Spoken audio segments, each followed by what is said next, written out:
One way to access data is by looking at whole district, class, school, or grade data. That will all depend on your permissions, what you're able to see. The EduClimber will not allow you to see anything that you're not supposed to see. It's all set up through permissions ahead of time.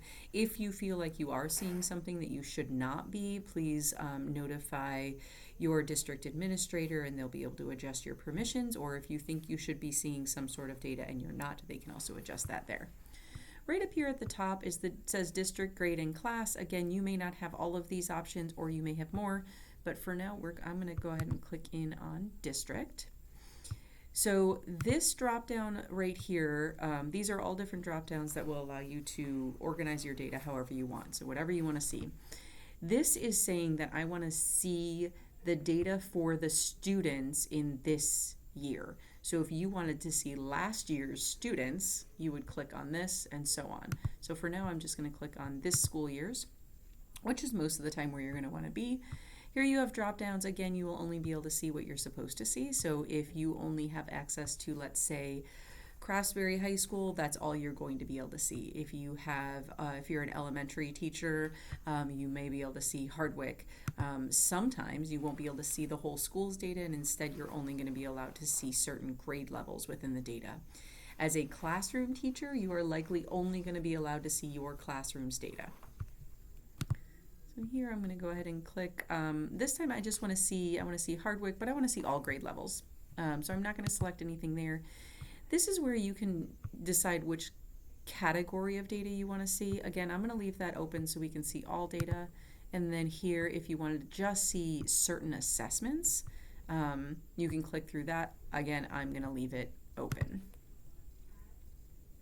Click the search button.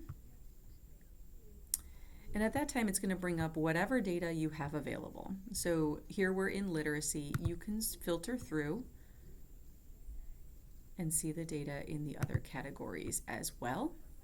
Again, everything is clickable, so if you want to dig a little bit further into it, you just click in that field. For now, I'm going to look at literacy. What I want to point out here is you'll see it's just two different colors, and a lot of times assessment scores are broken up differently.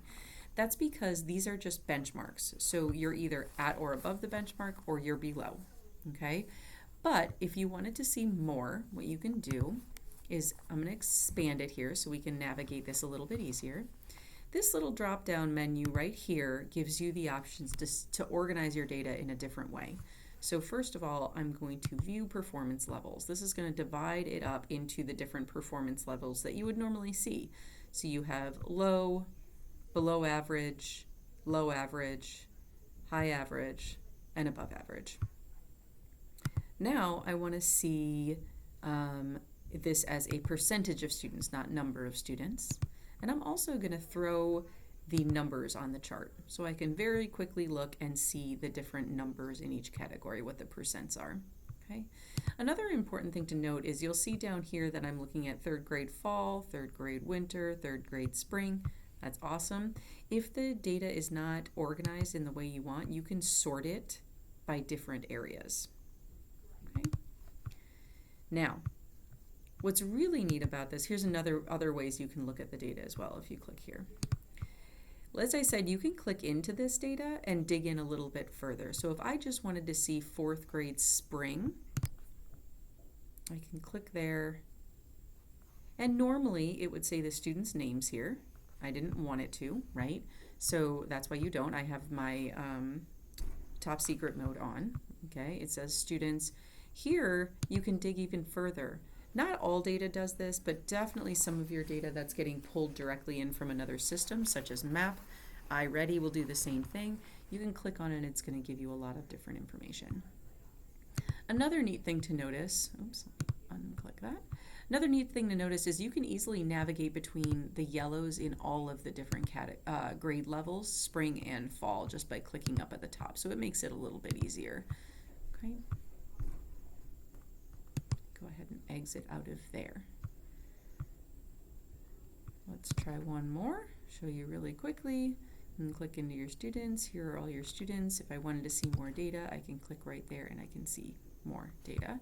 If you wanted to change, right now we're in low and you want to go to above average instead, There are your above average students in the spring of third grade. So it's a lot of clicking around to get the information that you need. But once you find the combination, you typically can find it relatively quickly going forward.